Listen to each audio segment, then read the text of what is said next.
네, 정치권의 이슈를 한 칼에 정리하는 시간, 한칼 토론입니다. 오늘도 김준일 시사평론가 그리고 공론센터의 장성철 소장 두 한칼 오셨습니다. 안녕하세요. 안녕하세요. 예, 안녕하십니까. 안녕하십니까. 예, 화요일의 인기 코너죠. 이번 주 아니면은 뭐 박성태의 뉴스쇼의 인기 코너 이렇게 해주셔야지. 아니 월요일에 또 제가 한 얘기가 아이, 있어서 월요일엔 그러시고 또 수요일도 있습니다. 수요일은 그러시고 화요일엔 또 저희 해주시고 그러시죠. 알겠습니다. 그럼 그냥 매일 요일마다 제가 그냥 배신을 하는 걸로. 네. 뉴스쇼의 최대 인기 코너 감사합니다. 장성철, 김준일의 한칼 토론 시작하겠습니다. 일단 한덕수 전 총리가 항소를 했어요. 1심에 징역 23년 나오는데 1심 직후에 할 말 없냐? 그러니까 겸허히 따르겠습니다라고 해놓고 항소했습니다. 이유는 뭐라고 보시는지? 아니 생각을 해보세요. 23년이면 102살인데 네. 그때까지 어떻게 감옥 생활을 하겠습니까? 음, 당연한 수순이다라는 좀 생각이 들고요. 항소하면은 좀 형량들을 계속 좀 줄일 수 있지 않을까 그런 생각 때문에 항소한 예. 것 같습니다. 아니 뭐 항소를 안 하면 이상한 거죠 이게. 그럼 저는 재판부의 의견에 따라서 100살까지 감옥에서 있겠습니다. 뭐 이렇게 할 수는 없잖아요. 겸허히 따르겠다고 한 거는 특히 이진관 판사가 굉장히 좀 엄격했잖아요. 예. 그래서 더 불이익을 받을 수도 있겠다. 뭐 이런 정도의 그런 레토릭이었다 보면 될 것 같고, 또 판사가 바뀌고 뭐 정치 상황이 바뀌면은 어떻게 될지 모르겠다 이런 판단을 했겠죠. 일단은 저라도 뭐 제가 내란을 일으킬 리는 없지만은 내란의 중요 임무를 종사할 일은 없지만 예, 그럴 일은 뭐 죽었다 깨어나도 없지만 저라도 무조건 이건 항소를 하겠다. 뭐 운 좋아서 저쪽이 항소 포기를 할지 뭐 누가 알겠어요. 예. 아, 그렇군요. 예. 23년은 너무 길다. 예. 요건 이해해 줘야 된다. 이제 한덕수 전 총리 입장에서라는 얘기입니다. 두 번째로는 요 얘기 여쭤보겠습니다. 지난 25일 베트남에서 별세한 고 이해찬 민주평통 수석 부장님, 오늘 고인의 유해가 인천공항으로 아마 운구가 됐을 것으로 보이는데요. 운구가 됐습니다.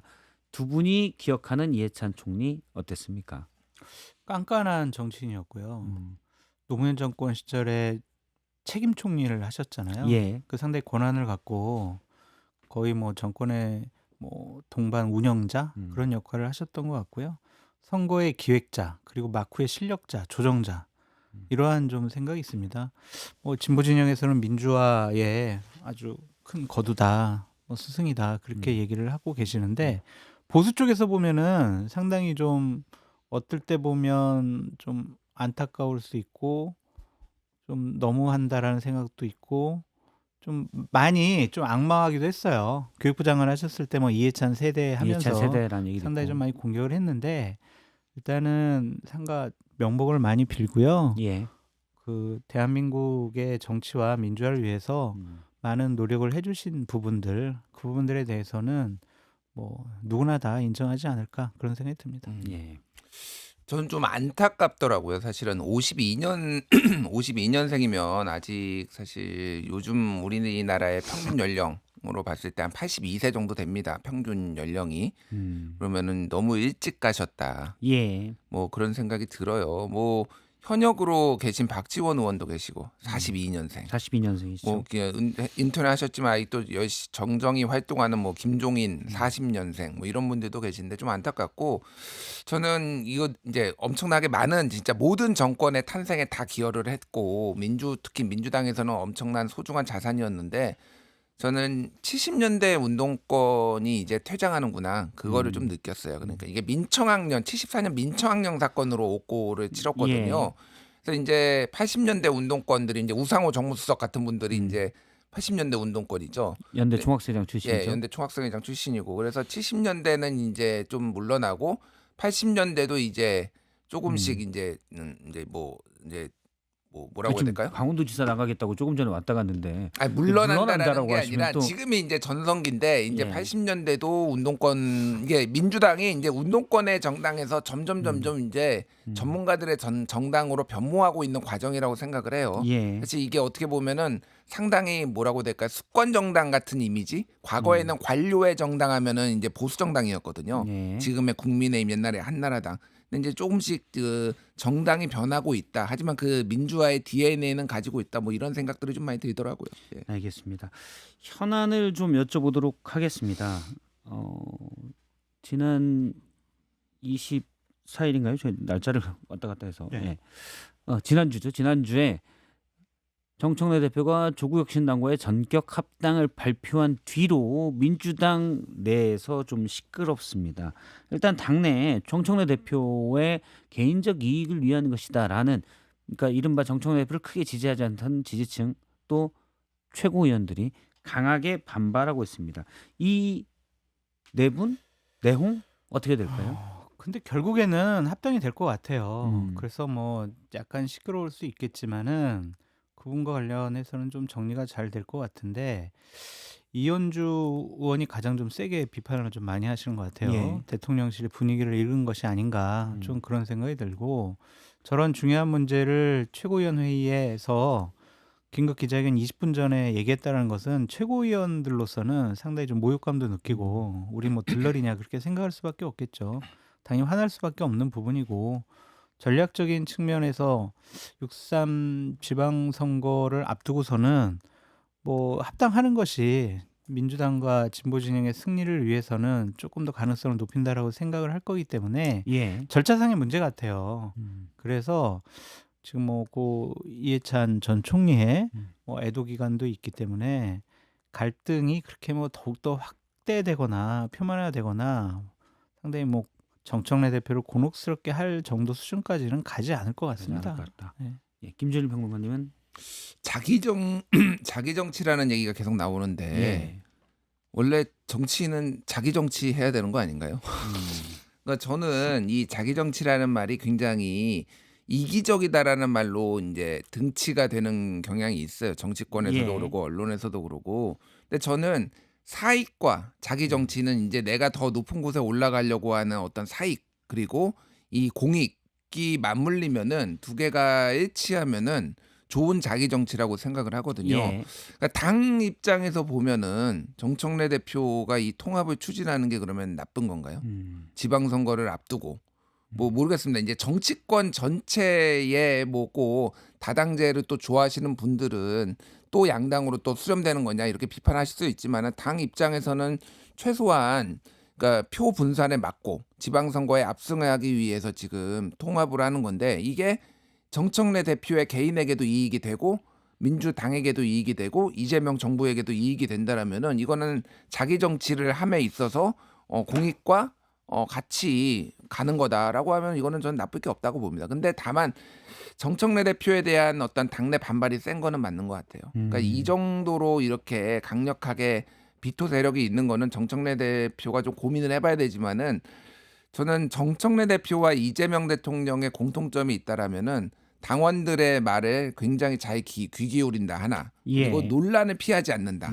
두 사람이 다 그렇거든요. 논란이 있어도 논란을 최소화하다기보다는 그거를 드러내고 그거를 좀 공개적으로 논박도 하고 이러면서 정면 돌파하는 스타일이라고 봐요. 그러면 정청래 대표도 결국은 이거를 뚫어낼 거라고 봅니다. 저는. 예. 근데 이거는 결정적으로 정청래 대표에 대한 불신감을 의심 이런 것들을 계속 갖고 갈 수밖에 없어요. 예. 계속해서 그냥 이재명 대통령이 해외 가서 뭘 하시거나 중요한 일 있을 때마다 논란을 불러일으키는 거 아니냐.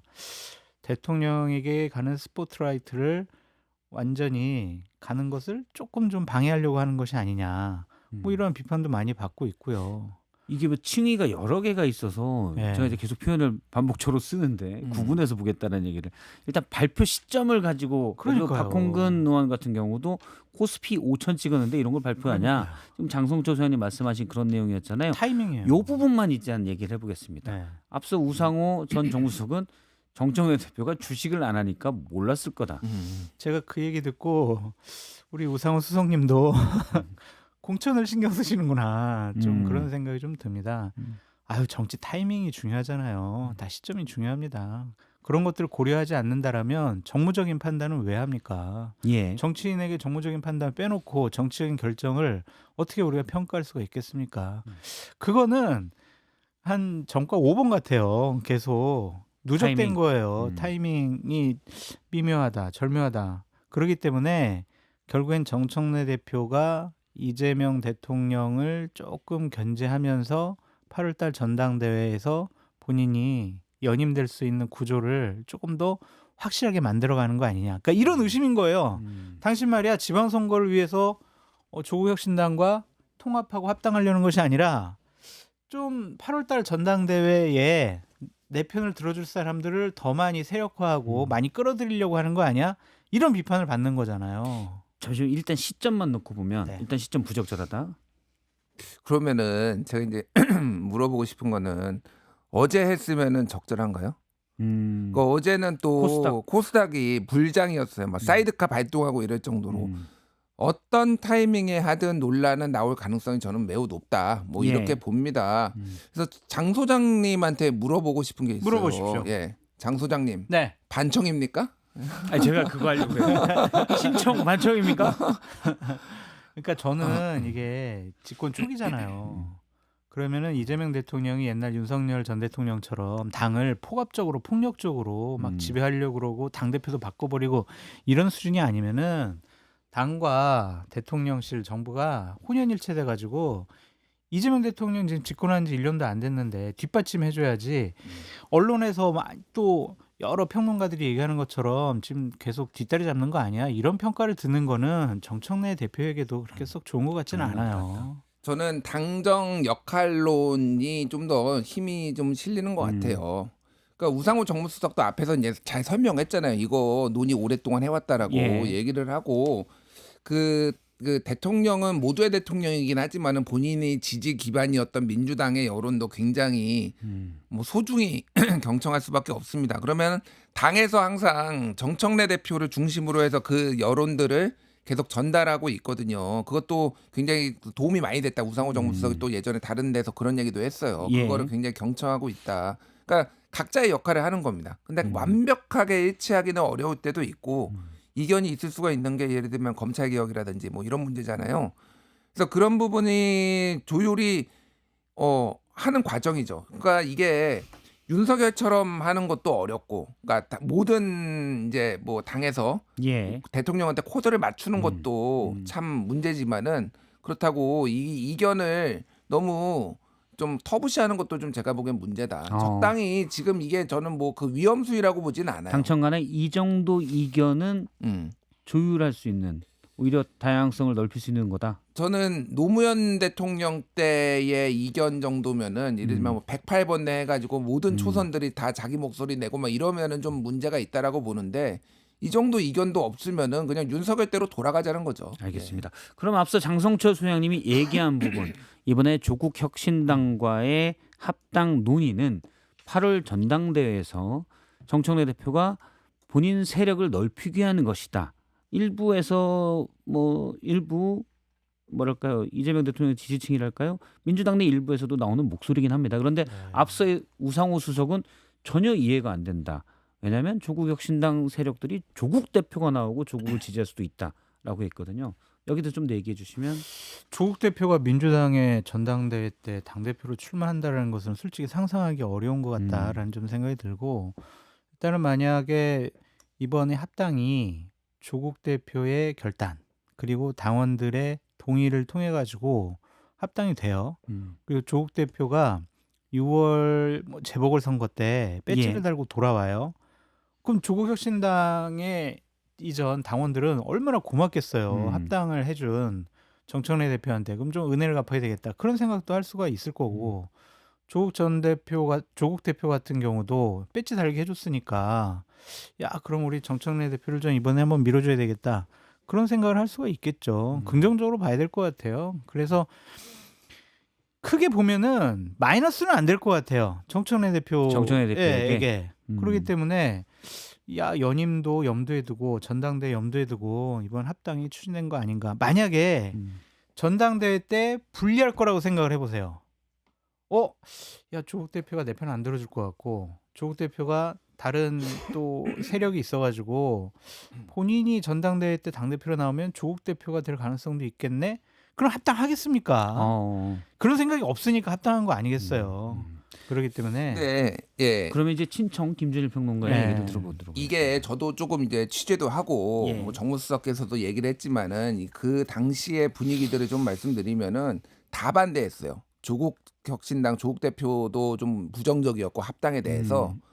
근데 왜 그랬느냐? 근데 상황 변화가 다 있었던 거죠. 그러니까 정청래 대표 입장에서는 조국 혁신당이 들어오면은 결국은 조국 대표가 본인의 경쟁자가 될 가능성이 높은데 예. 그러니까 대권을 바라보는 분들이잖아요. 그러면은 우리나라 역사에서 제3정당에서 대통령이 된 적이 없잖아요.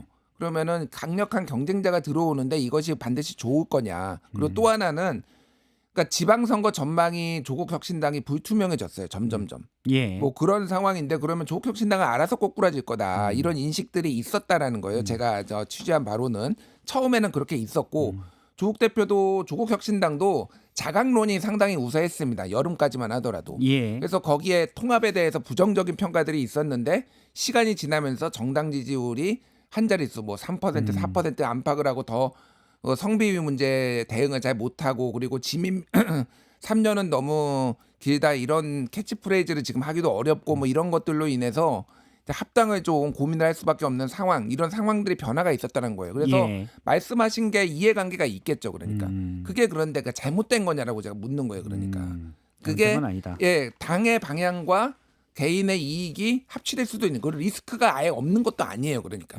그런 정도의 결단은 존중해 해줘야 되고 제가 보기에는 이 과정이 뭐 문제가 있었다. 그거는 겸허히 수용을 해야 되지만은 이거 자체가 정청래 혼자의 이익을 위해서 움직였다. 대통령의 입장에서 봐도 대통령은 경쟁자가 없어요. 그러면 본인이 통치 기간에 안정적으로 운영을 하는 게 제일 중요하면은 지방선거에서 대승을 하는 게 되게 제일 중요하겠죠. 예. 그러면은 합당을 해가지고 소위 말해서 이제 표 이탈을 막는 거 그리고 호남에서도 압도적 지지를 받는 거 이게 제일 중요하고 2인자를 허락하지 않는 대통령의 입장에서는 경쟁 구도를 만드는 게 좋다. 그러면 모두의 이해관계가 다 맞았더래요. 조국 대표도 3당에서는 계속 한계를 느끼면은 이제 그 호랑이 굴에 들어와서 호랑이 잡아야 되고 다 맞아떨어진 거면 이게 굳이 나쁠 건 없다 제가 보기에. 그러니까 이제 각 정치인들의 각 측들의 이야기는 명분이나 또는 어느 정도의 리스크 방지를 위한 말들도 있기 때문에 이해관계 쪽에서 살펴보겠습니다. 살펴본다면 조국 혁신당은 합당하는 게 낫고 정청래도 낫고 이재명 대통령도 두 당의 합당이 낫다라는 거죠. 장성철 소장님이 보시기에는 이재명 대통령 입장에서 조국 혁신당과 민주당의 합당이 좋습니까 나쁩니까? 아니, 다 동의를 해요. 아. 그 부분은. 아니 그 부분은 제가 반대하는 거 아니고 다 이해관계에 있어서 다 플러스가 되니까 이제 한 반청입니까? 건데. 네, 무조건 반대만 하고 반청이에요? 정청래 대표님 사랑합니다. 아니 근데 이제 이런 거죠. 섭섭함이라는 거죠. 타이밍과 사전에 긴밀하게 조율하지 않은 거. 제 아이가 이제 결혼을 하려고 그래요. 그래서 결혼할게요 막 이러고 있다가 갑자기 저랑 어떠한 상의 구체적인 상의 없이 언제 결혼하고 뭐 이런 거 상의 없이 갑자기 결혼 날짜를 발표해 버려요. 나는 이제 5월 5일 날 결혼하겠습니다. 딱 그렇게 버린다고요. 아 그래 내가 내가 언제 너 반대했냐. 아유 그래 행복하게 결혼하길 바란다. 근데 마음속에는 섭섭한 거죠. 여러 가지로 긴밀하게 상의해야 되는데 그런 정도다. 거지. 아니 섭섭하다고 그러면 결혼 안 시킬 겁니까? 아니, 할 안 거는 시킨다- 해야죠. 그럼 그러니까 합당은 어제 잠 못 주무셨어요? 어제 지금 민주당 내에서 오히려 이게 지금 논란이 더 뜨거워졌어요. 민주당 내에서 예.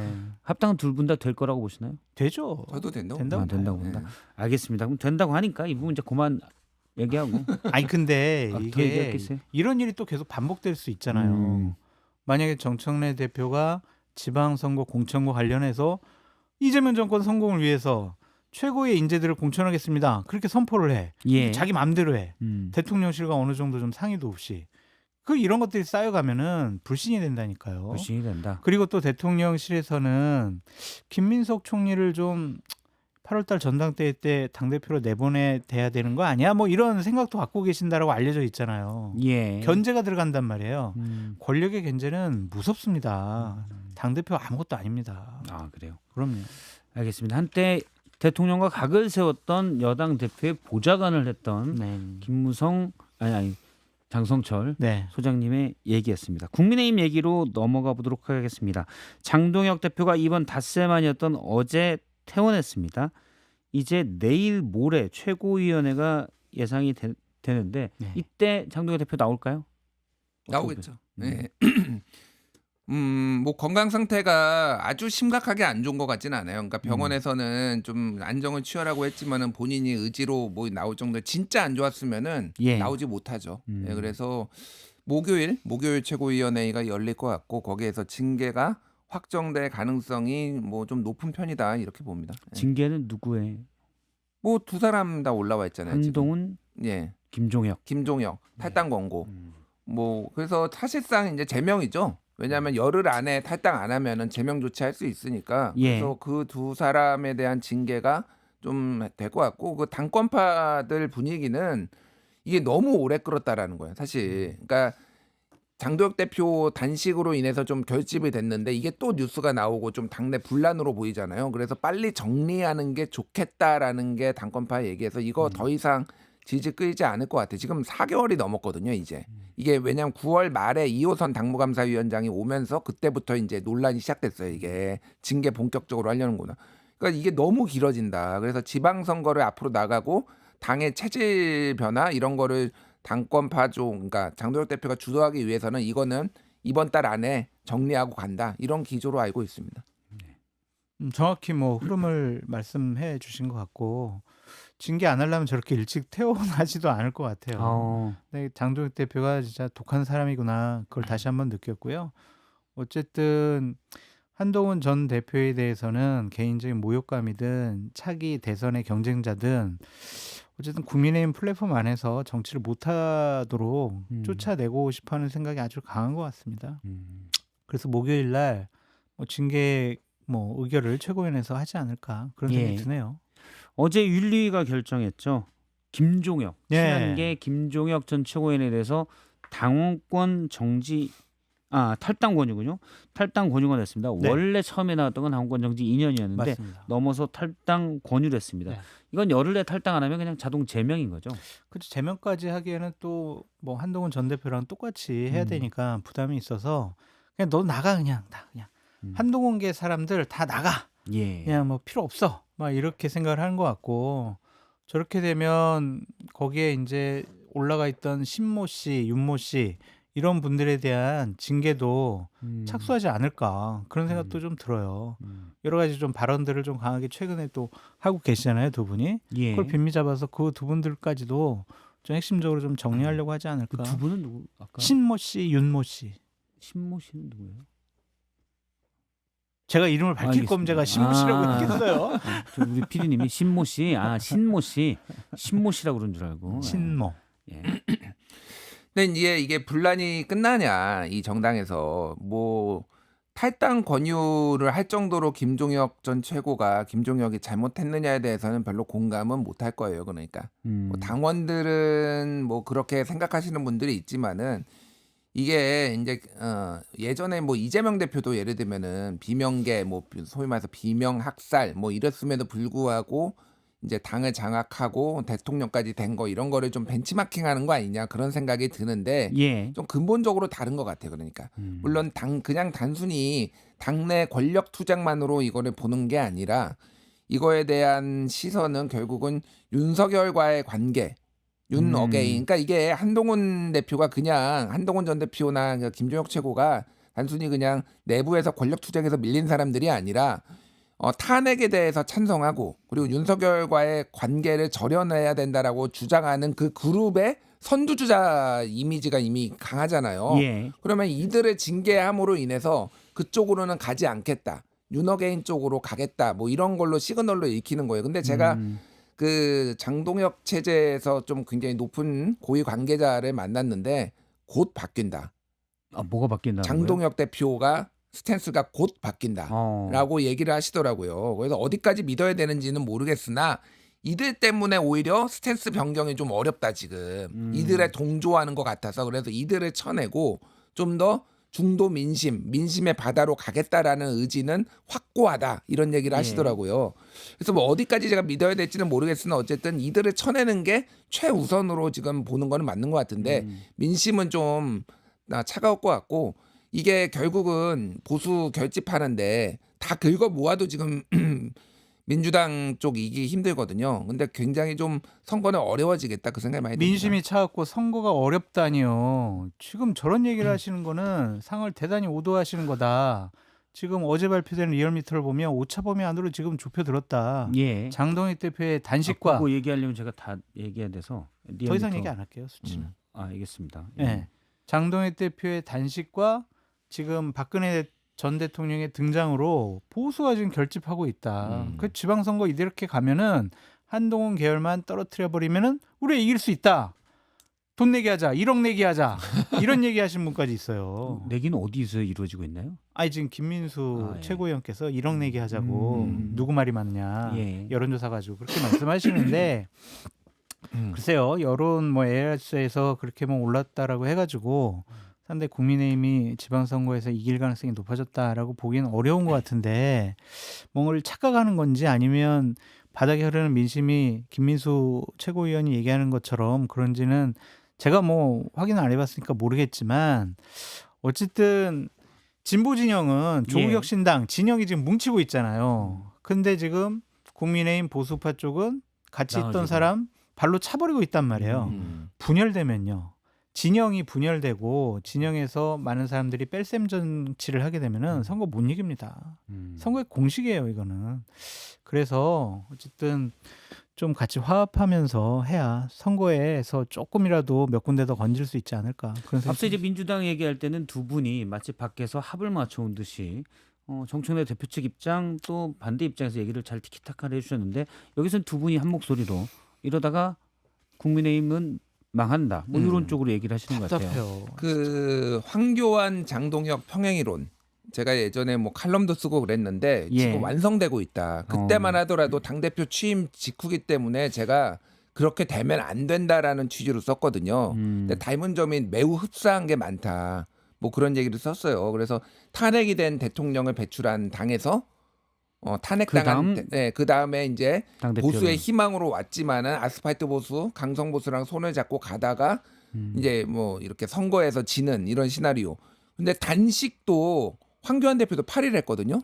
아 그러네요. 장동혁 대표도 8일 했어요. 예. 그리고 그때도 다 찾아와가지고 우리 대표님 뭐 옥체를 보존하셔야 됩니다. 막 이러면서 막 보수 결집이 이루어지는 것 같았는데 결국은 참패를 했단 말입니다. 그러니까 숙제를 해야 되는데 본인들한테 주어진 숙제는 국영수가 지금 성적이 안 나오는데 지금 과탐과 사탐 중심으로 지금 제가 해보겠다. 예. 뭐 이런 것 같아요. 그러니까 그래서 평행이론이 완성될 가능성이 점점 높아졌다. 저는 그렇게 봅니다.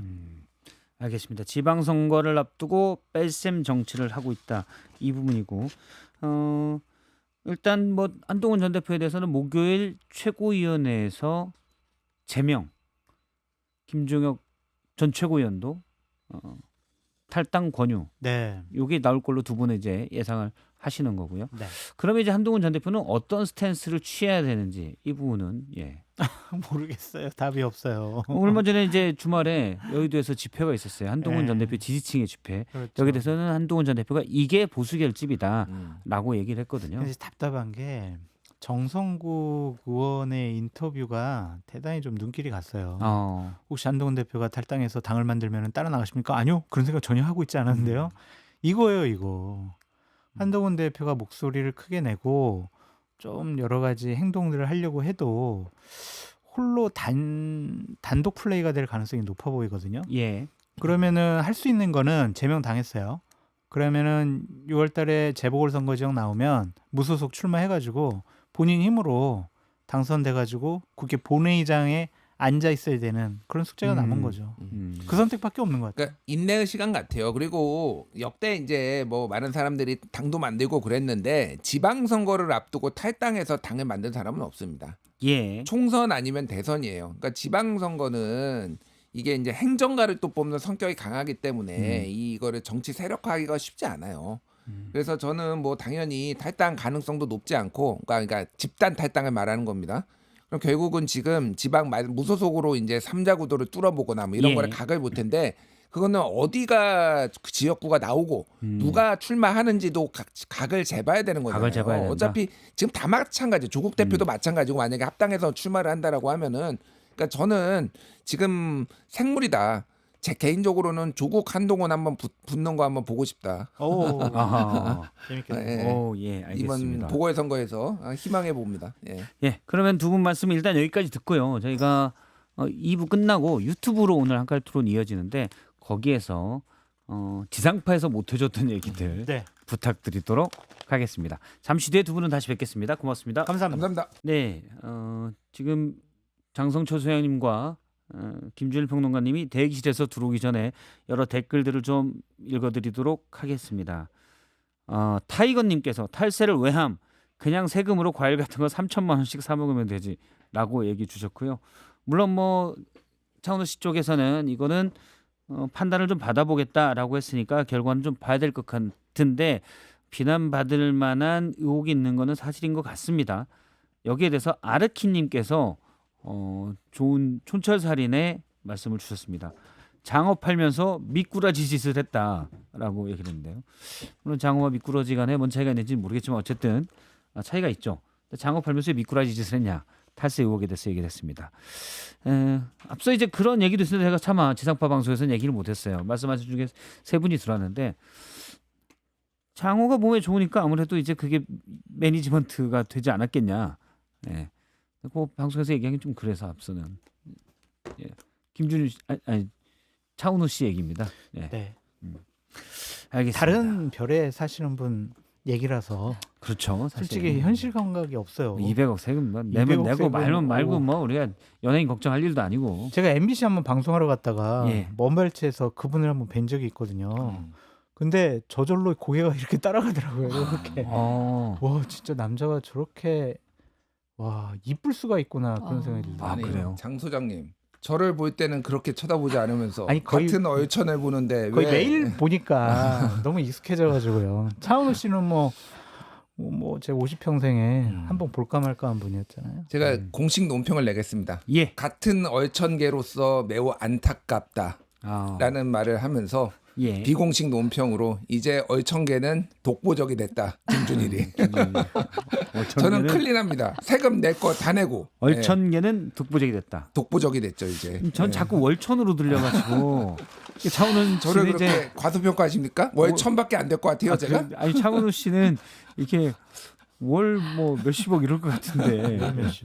오늘 썸네일에 차은우 씨랑 우리 김준일 평론가 같이 나란히 있었잖아요. 사진이. 아 그래요, 못 봤어요. 같이 있었거든요. 음. 그래서 PD분들이랑 작가분들이 폭력적인 썸네일이라고 얼굴 천재를 양쪽 같이 둬서 아, 그 옆에 장성철 소장이 쭈그러져 있습니다. 예, 그러네. 얼굴 천재 2명 옆에 장 소장. 아유, 아니 오늘 도배된 댓글이 하나 있었어요.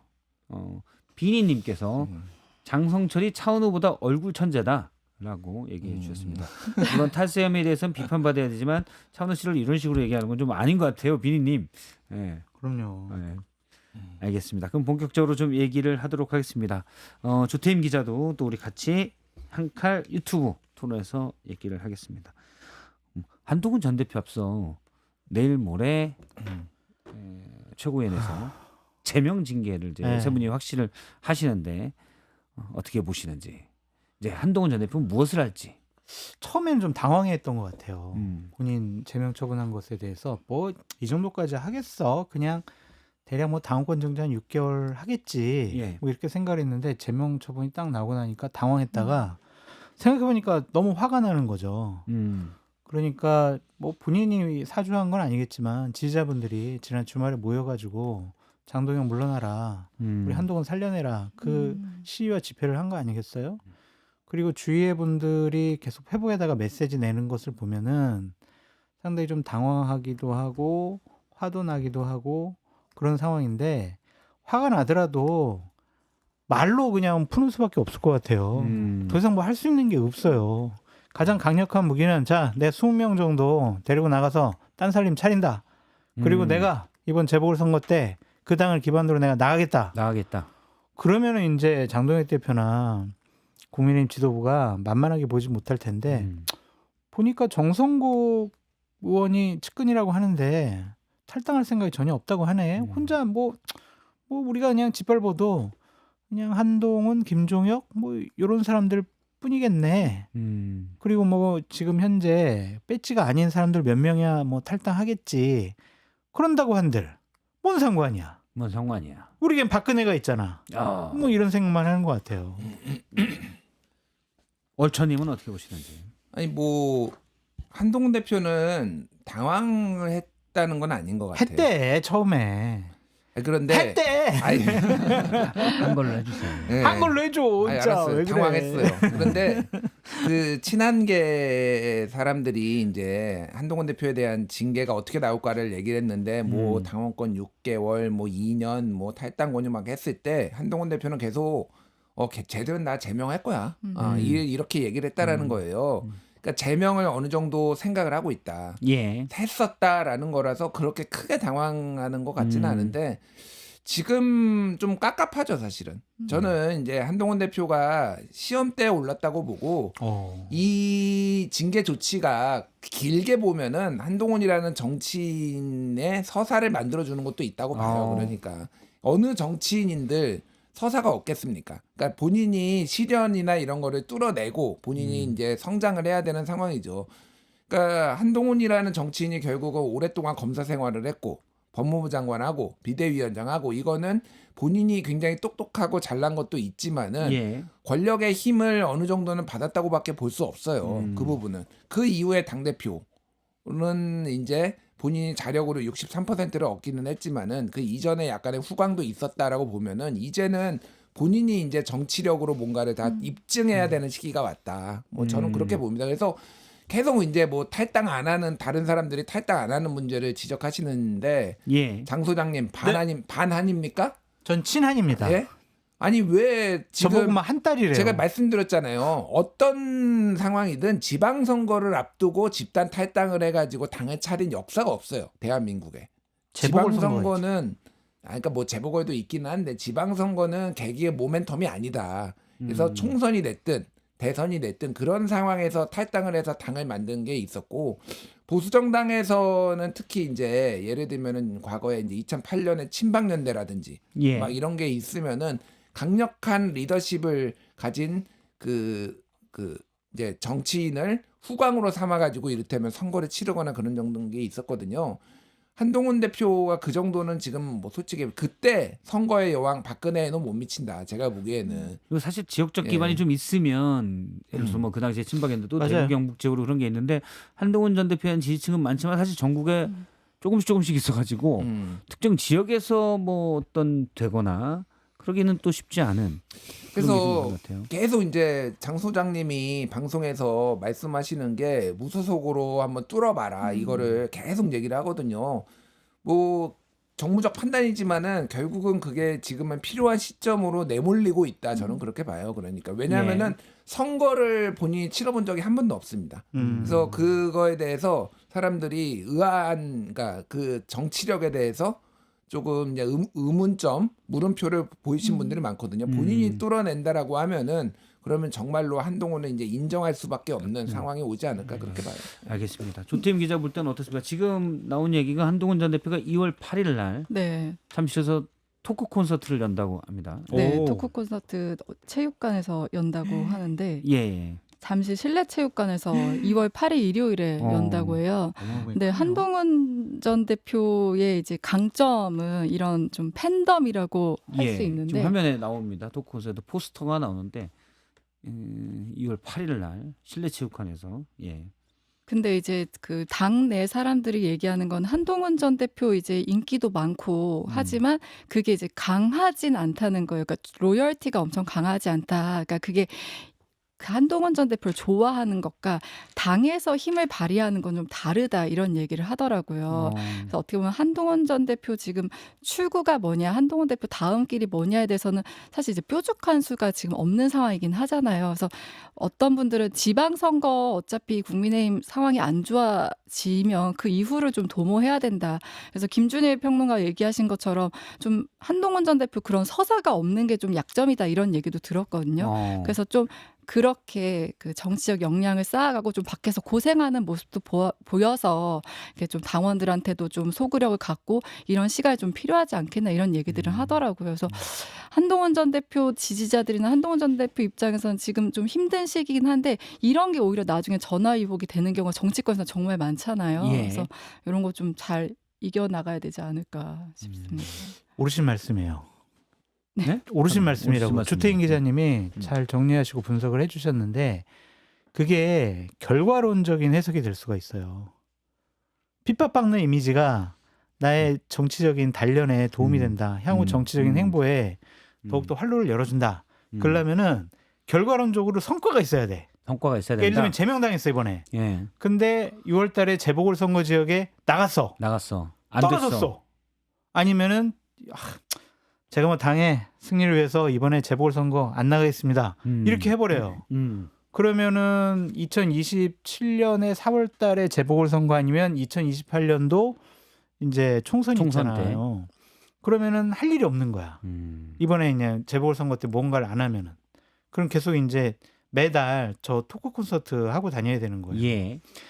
저 외부에 있는 저 팬덤층이 정치인에게 큰 도움이 되고 여러 가지 기반이 되는데 저거는 쓰기다시예요. 아, 찍기다시다. 네. 팬덤층한테 무슨 얘기를 드리려고 지금 본 메뉴가 있어야 본 되는 메뉴가 거예요. 있어야 본 된다. 메뉴는 국회 내에서의 정치적인 세력이에요. 세력이다. 지역적인 기반이에요. 거기에 플러스 스키다시가 있으면은 좋은데. 이거는 완전히 쫙 그 정치인의 역량을 끌어올릴 수가 있는데 밀어붙일 수가 있는데 팬덤층만 있으면은 점점 소외될 수가 있어요.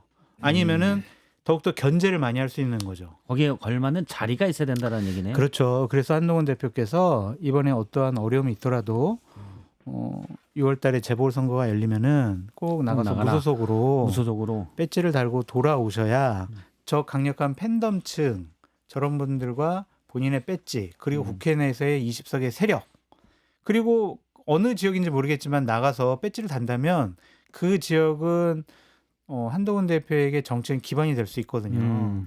그걸 뚫고 나갈 만한 권력 의지, 힘 그리고 주변에 여러 가지 도움 이런 것들이 있느냐. 잠시만요. 그러면 6월 보고 이번에 뭐 제명은 거의 기정사실이라고 세 분 다 생각하고 그러면 6월 보궐선거에 나간다 안 나간다? 뭐 대구든 나간다. 부산이든 조태임 기자님은요? 안 나간다. 안 나간다. 그건 예상입니까? 예상입니다. 네, 예상. 예상입니다. 지금 그 제가 들은 얘기로는 그 방안을 모색하고 있다고 들었어요. 방안을 모색하고 네. 있다. 얼천님께서는 잘 모르겠어요, 솔직히. 이게 왜냐면 변수가 너무 많아서 지금. 그런데 51%로 나간다. 예. 나간다. 예. 어차피 인생은 49대 51이니까. 알겠습니다. 안 나가면은 할 게 아무것도 없다. 못해요. 근데 이제 이진복 정무석 얘기했잖아요. 아무 말도 하지 않으면 아무 일도 일어나지 않는다. 그러니까 불출마 카드를 사실 한 번은 써버렸어요. 그러니까 한 번 쉬었다가 하는 것도 정치인에게 꼭 뭐 나쁘지는 않거든요. 뭐 난가병 뭐 이런 얘기도 있잖아요. 정치에 난가하면서 계속 나오시는 분도 있다고. 호병 얘기를 하신 분이 지금 제 우측에 계신 장 소장님이세요. 예. 그런데 이미 지난번 당대표 선거 때 본인이 안 나왔잖아요. 그럼 계속 안 나오는 걸로 이미지가 좀 될 수 있어요. 본인이 불리하면은 안 나온다. 그래서 지금은 이제 나갈 수밖에 없는 상황으로 좀 떼밀리는 상황. 근데 이제 되게 대진운을 봐야 돼요, 진짜로. 이거는 어디 지역에 누가 나오느냐를 정밀하게 계산을 해야 되는 상황이라서 그러니까 보수의 표를 얻어야 되잖아요. 중도 보수까지 포함해서 보수의 표를 얻어야 되는데 그래서 대구 얘기가 나오는 이유가 그러니까 그 지역 호남의 민주당이나 무소속이 나와서 되는 거랑 비슷한 거예요. 그러니까 무슨 말이냐면은 어차피 민주당에 넘어가진 않는다. 뭐 이런 식의 조금 정서적 안도감 이런 것들을 지지자들한테 좀 주면서 이게 뚫어보는 거기에서 그러니까 홍준표 무소속으로 대구시장 됐잖아요.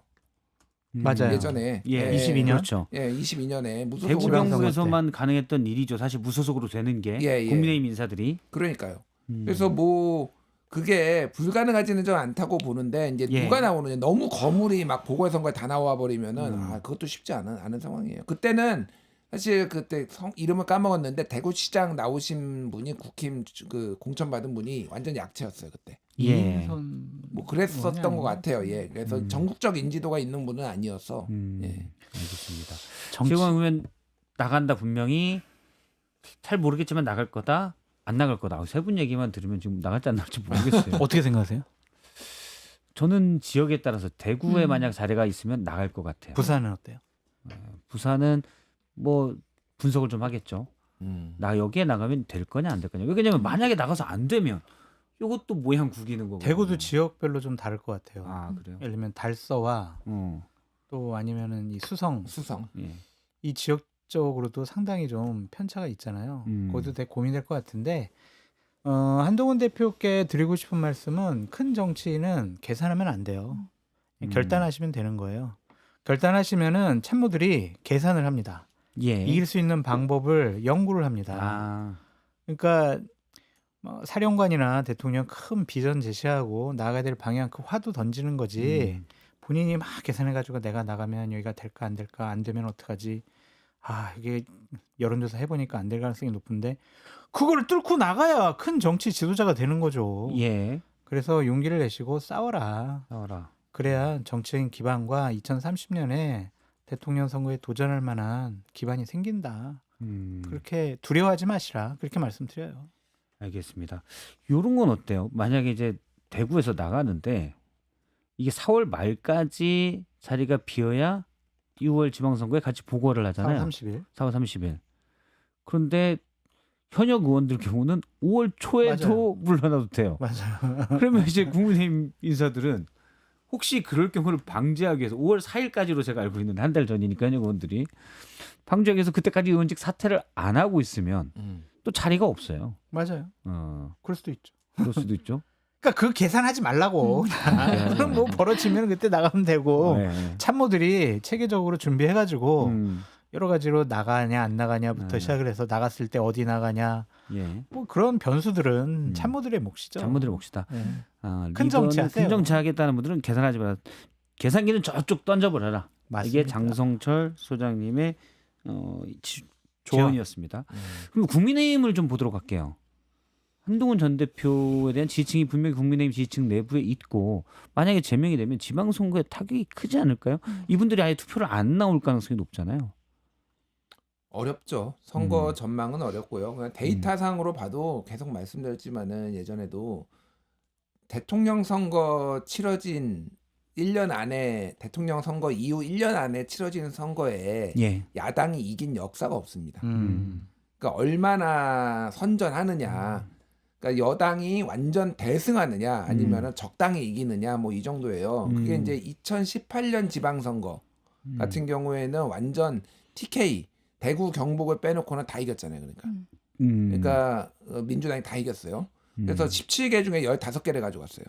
근데 그 정도가 되느냐 아니면은 2022년 대선 다음에 3월 이제 3개월 뒤에 열렸잖아요. 이때는 그 정도 대승은 아니었지만은 예. 뭐 민주당이 가져간 게 호남이랑 그리고 경기 뭐 몇 군데밖에 없어요. 그러니까 조금 더 그때 국힘보다는 더 가져갔지만은 예. 그랬단 말이에요.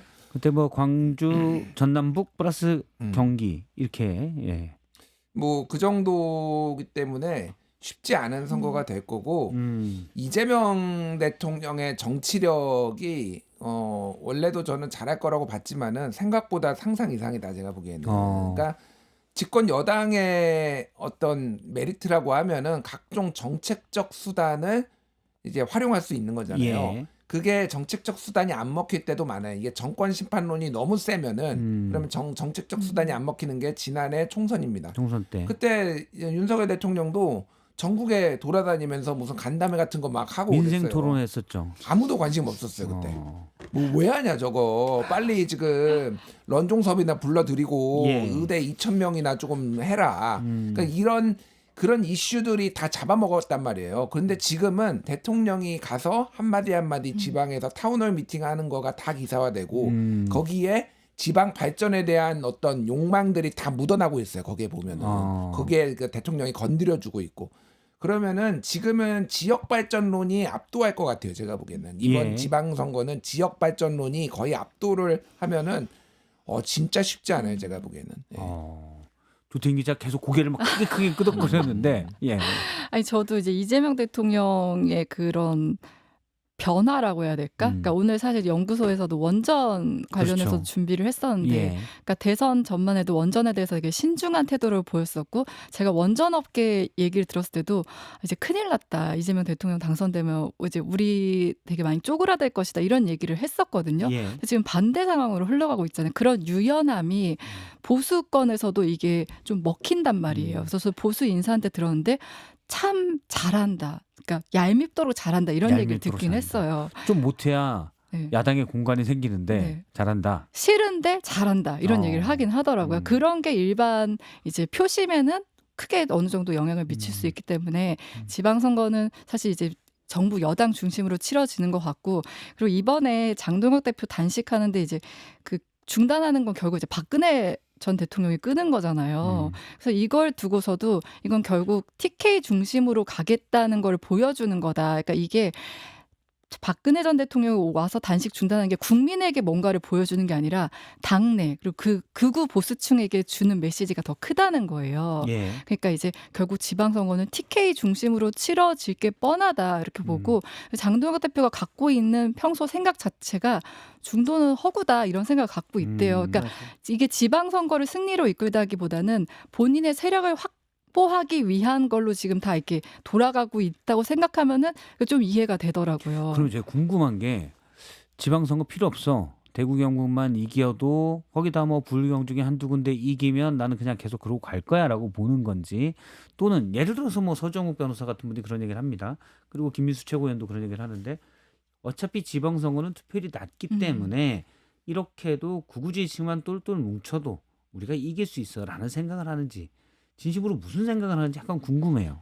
사실 저도 이제 지방선거에서 지면 결국 장동혁 대표가 물러날 거라는 얘기 많이 하잖아요. 예. 그럼 종국의 목표가 뭔지는 저도 궁금증이 들어요. 그러니까 이 그냥 여기서 확보한 세력을 가지고 지방선거는 지더라도 차후에 본인의 정치 예. 생명을 끌어가는데 확보를 하겠다는 건지, 아니면 여기서 이제 물러나면 이제 그냥 영원히 물러나는 건지, 사실 거기엔 저도 의문점이 드는데 어쨌든 지금 이제 그쪽 방향으로 거기 중심을 두고 가고 있다 그렇게 얘기를 하더라고요. 그럼 이 부분에 대해서는 그래도 같은 인동장시인 장성철 소장님께서 한마디를, 장동혁 대표의 뜻은 뭔지. 실력이 없고 네. 객관화된 분석을 하지 못하면 신념만 남아요. 고집만 남고. 고집만 남는다. 현재 그런 상태가 아닌가라는 좀 생각이 들고. 지금 이 고집은 이렇게 가도 이길 수 있다라고 보는 겁니다. 네, 그러니까 자기 최면인 것 같아요. 안 그러면은 도저히 자신이 행한 여러 가지 당직 인선 그리고 네. 메시지 이런 것들이 해석이 안 되거든요. 그러니까 믿고 있는 것 같아요.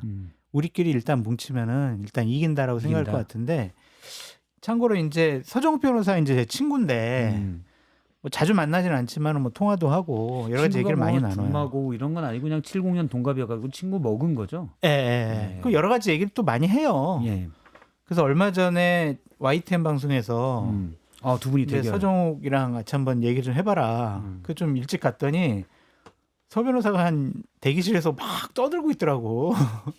그래가지고 너 좀 시끄럽다. 너 복도까지 다 들린다. 그래서 제가 너 그러면 안 된다. 왜 그러냐. 그랬더니 또 여러 가지 얘기를 하시더라고요.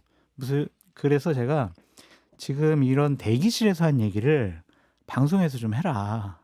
그렇게 얘기했거든요. 예. 못하더라고요. 본심과 방송용은 좀 다른 것이 아니냐. 대기실에서 한 얘기는 어떤 얘기인지 물론 뭐 그걸 또 공개하면 안 약간 그러니까 그거는 서 힌트만 변호사한테 좀 들어야지. 힌트만 살짝 주시면 뉘앙스만 방송에서 얘기하는 전망과는 좀 다른 생각을 갖고 있는 것 같고 제가 설득을 해서 하나는 예. 그래서 방송 중에 얘기했어요. 고성국 박사가 국민의힘과 지금 장동혁 대표를 망치고 있는 거 아니냐. 어떻게 생각하냐. 맞는 것 같대. 그래서 막 여러 가지 얘기를 하더라고. 잠시만요. 이건 고성국 박사가 들어야 될 것 같아요. 네. 예. 그 샵 처리해가지고 쇼츠 만들어 주셔도 되고요. 그래서 서정욱 변호사 대기실 왈 네. 고성국 박사가 장동혁 대표와 네. 국힘을 망치고 있다. 네. 그 얘기를 방송 중에 해라. 그때 내가 어떻게 하냐. 해야 된다. 예. 정우가 너 이 얘기는 꼭 해야 된다. 그게 바로 당을 위한 거다. 네가 사랑하는 당을 위한 거다. 그랬더니 방송 중에 얘기를 했어요. 고성국 변호사에 대해서는 약간 수위 조절을 했지만 그렇게 하면 안 된다고. 예. 당을 망칠 수 있다고 그렇게 얘기를 하더라고요. 그래서 제가 끊임없이 서정욱 변호사를 설득을 해가지고 조금 더 합리적인 얘기를 할 수 있도록 많이 설득을 하겠습니다. 근데 예. 고성국도 서정욱도 바보는 아니죠.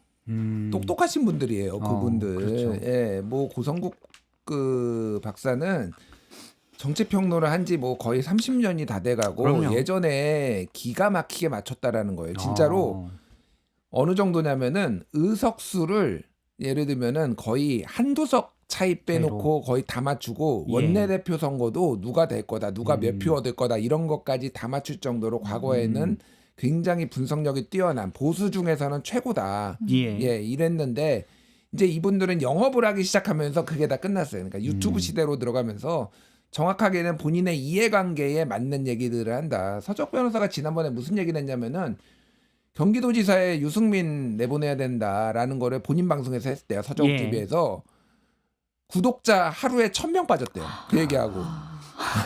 그럼 이제 그 얘기를 못 하는 거죠. 그 얘기 못 하는 거야. 그러니까 그냥 서정욱이 봐도 아니, 경기도지사 누가 지금 나오겠어. 솔직히 원래 열세인 지역인데 중도 확장성이 있고 지금 뚜렷한 주자가 없으면은 뭐 그렇다고 지금 갑자기 안철수가 배지 버리고 나오겠어. 뭐 김은혜가 나오겠어. 누가 나오겠어. 그렇다고 김민수를 내보내겠어. 그냥 유승민 주자 이 얘기했다가 하루에 구독자 1,000명 빠지고 나서 그 얘기를 한 번도 안 하고 있다고 합니다. 정확하게 본인의 이해관계로 움직이시는 분들이에요. 그분들은. 지난 대선 한참 전에 유승민 전 의원이 이렇게 얘기를 하더라고요. 원래 유튜브 잘 안 나갔었거든요. 유튜브 안 나가고 그냥 레거시 미디어만 나간다. 그래서 제가 저를 한번 봤는데 제가 앞으로 유튜브인데 왜 안 나가냐. 나가라. 그리고 이 중도 쪽도 물론 중요하지만 유승민 배신자 프레임이 있기 때문에 구구 유튜브를 먼저 나가서 일단 거기서 몇 명이라도 설득하면 득이 되지 않겠냐. 그렇게 얘기를 했어요. 그럴까요? 그리고 나가려고 했는데 구구 TV에서 안 받더라고요. 딴 얘기가 아니에요. 구독자 떨어진다. 슈퍼챗도 안 들어오고 그렇죠. 조회수도 안 나오고 지금 서정 TV 얘기가 그 얘기 같네요. 네. 그래서 뭐 그분들이 하는 거는 저는 적당히 걸러서 듣습니다. 솔직히. 이게 저는 분석을 그분들이 못해서 하는 게 아니라 이해관계가 있는 분들 저는 그래서 본인 유튜브 운영하시는 분들 얘기를 잘 안 믿어요. 그렇죠. 그거는 거기에 종속될 수밖에 없거든요. 사업상 멘트일 수 있다. 장 소장님 말은 제가 믿습니다.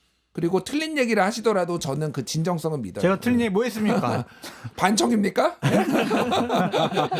구성국 박사가 원래는 진보 인사였습니다. 중도 진보 정도 되다가 이렇게 진짜 네. far right까지 갔는데 이 변신도 대단하다. 그 히스토리를 보면 대단하다는 생각이 들어요. 앞서 이제 대기실 얘기했으니까 김준일 평론가님도 대기실 얘기 하나, 대기실이 아니라 녹화실 얘기 하나 얘기해 주시겠네요. 재밌는 얘기 해주세요. 재밌는 얘기 해주세요. 녹화실이요.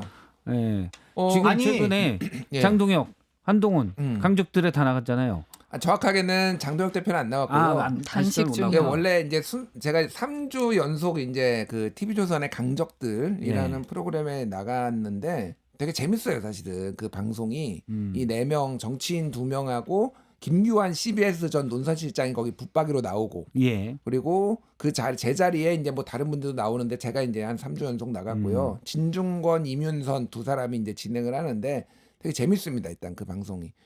히스토리가 좀 있었는데 그러니까 한동훈 대표 나오고 예. 그 다음에 장동혁 대표가 나오기로 했는데 안 나오고 그 그 다음에 이제 우상호 정무수석이 나오고 뭐 그랬어요. 일단 한동훈 대표 좀 얘기를 지난번에 제가 한번 강적들 얘기하겠다라고 얘기를 했었으니까 이미 이제 방송에서 좀 어느 정도 언급이 됐어요. 장해찬 그 여의도연구원 부원장이 언급을 했는데 방송 중단 사고가 있었어요 당시에. 지금 김진영님께서 녹화 중단됐다며 예.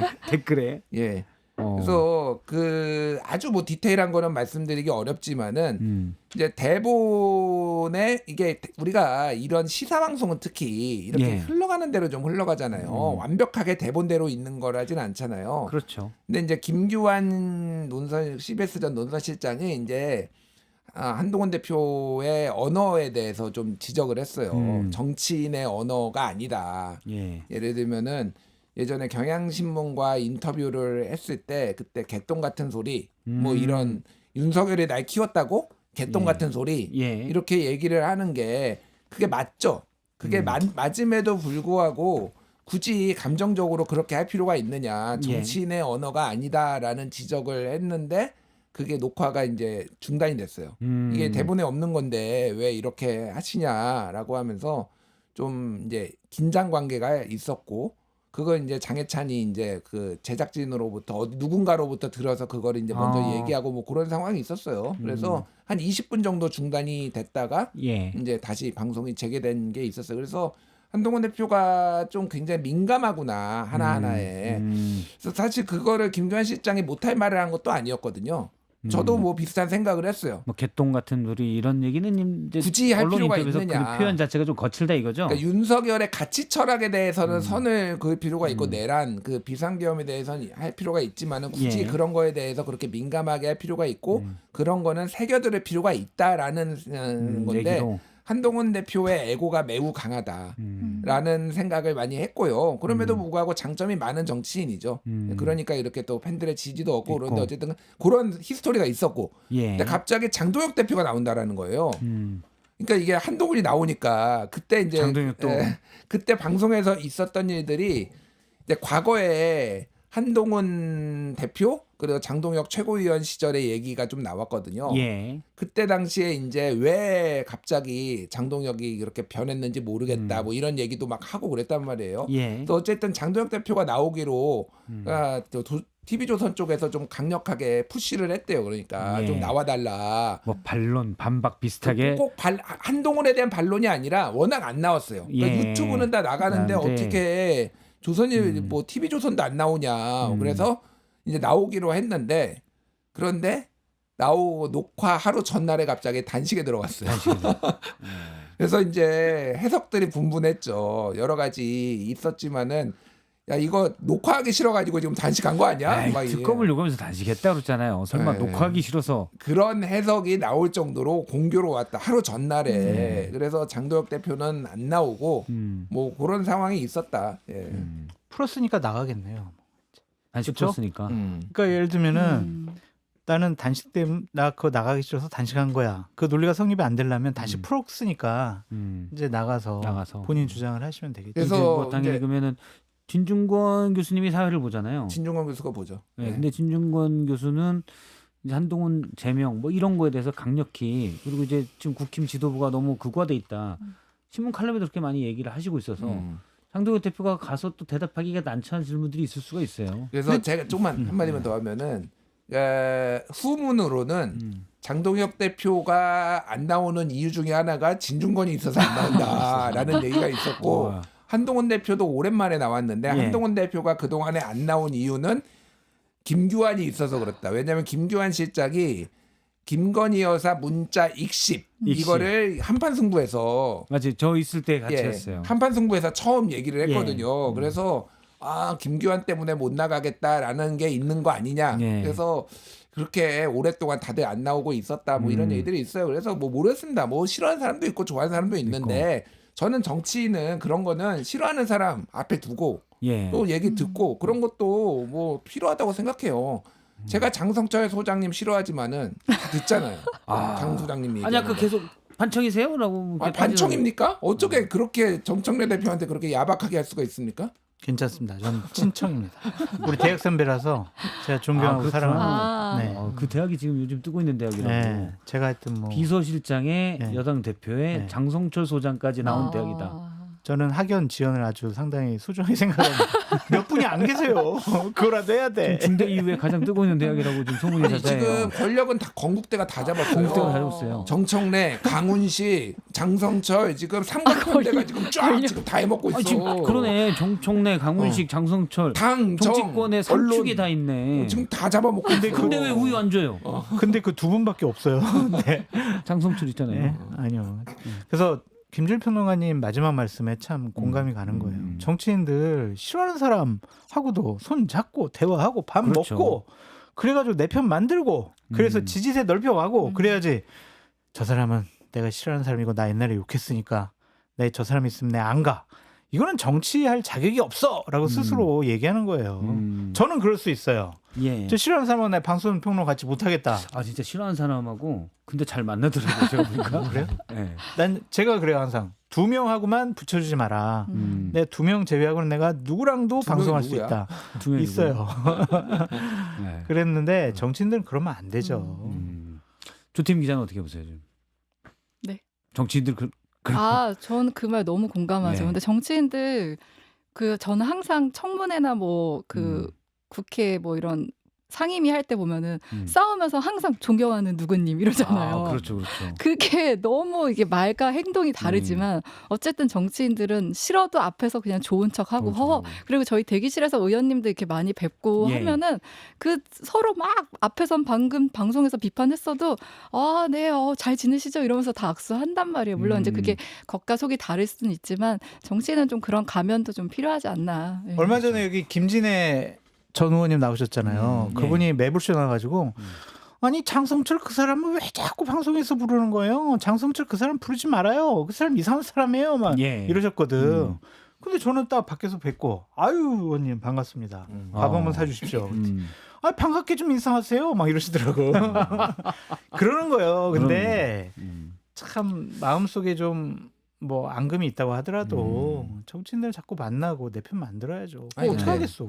정치라는 게 사실 나는 정준이- 생각이 다른 사람도 설득해야 어. 되는 부분이어서 정준희 교수가 장성철 소장 같은 사람 패널로 쓰지 마라 이렇게 얘기하니까 예. 엄청 페이스북에 씹어놨던데. 네.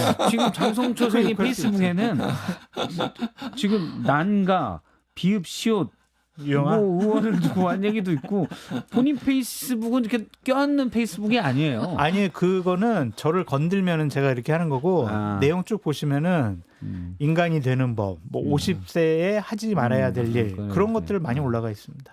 저는 저 알겠습니다. 씹는 사람들 다 존중합니다. 예, 오죽하면 저를 씹겠어요. 다 이해해요. 저도 뭐 이렇게 씹는 부분 뭐 그럴 수 있지라고 다 하는데 좀 약간 과도하게 악의적이다고 보면 그냥 다 차단 안 들어요. 그냥 아예예 그러고 여기 가요. 지금 댓글에 보면 네. 뭐 장해찬 씨 아니냐 그러는데 저는 장해찬 씨랑 나 방송 안 하겠다고 한 적 없고 오히려 장해찬 씨 불러라. 나 장해찬 씨랑 얘기하고 싶다.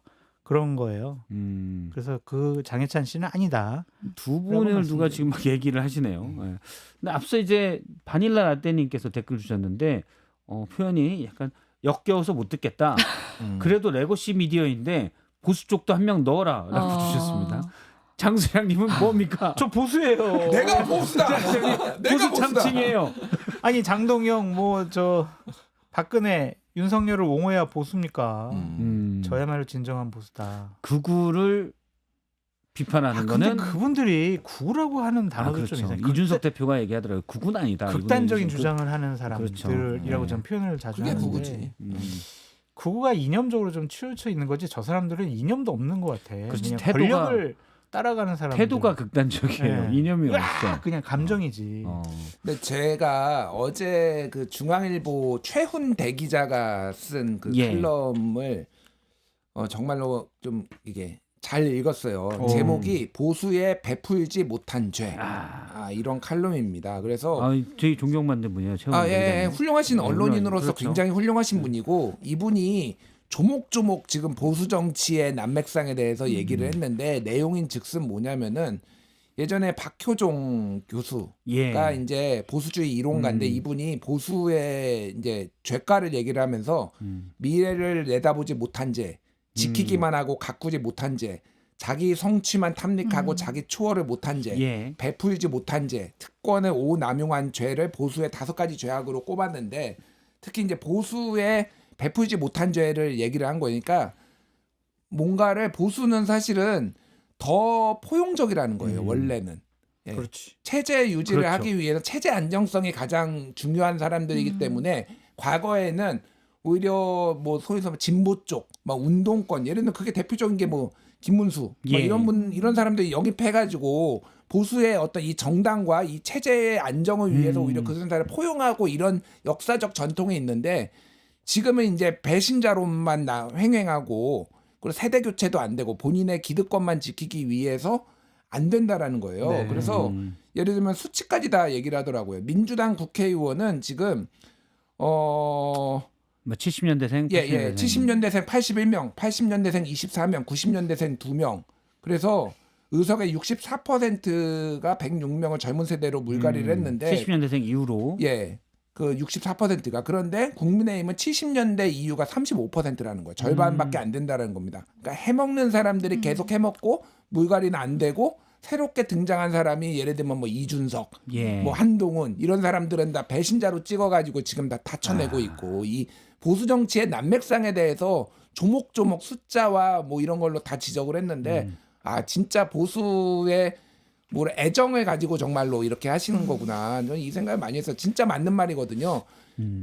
2015년 6월 25일입니다.